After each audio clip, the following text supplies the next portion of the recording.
மதுரையில் வடமாடு மஞ்சு விரட்டு விழா நடைபெற்றது. மதுரை யானைமலை புதுப்பட்டி அருகே உள்ள வளவன் திடலில் சிதம்பரம் பாராளுமன்ற உறுப்பினர் திருமாவளவனின் 62வது பிறந்தநாள் மற்றும் கட்சி அங்கீகார விழாவினை முன்னிட்டு 4ஆம் ஆண்டு வடமாடு மஞ்சு விரட்டு விழா திருமாவளவன் தலைமையில் நடைபெற்றது. இப்போட்டியில் நிர்வாகிகள் எல்லாளன், செல்லப்பாண்டியன் மற்றும் தங்கராஜ் ஆகியோர் முன்னிலை வகித்தனர். போட்டியை விடுதலை சிறுத்தைகள் கட்சி தொண்டரணி மாவட்ட அமைப்பாளரும் வீரத்தமிழர் வடமாடு பேரவை மாவட்ட செயலாளருமான சிறுத்தைகனி ஒருங்கிணைத்தார்.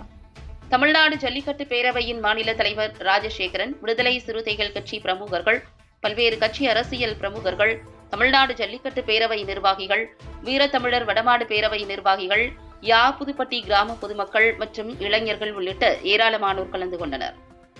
இந்த போட்டியில் சிவகங்கை, புதுக்கோட்டை, மதுரை, ராமநாதபுரம், திண்டுக்கல் உள்ளிட்ட பல்வேறு மாவட்டங்களைச் சேர்ந்த காளைகளும் மாடுபிடி வீரர்களும் பங்கேற்றனர்.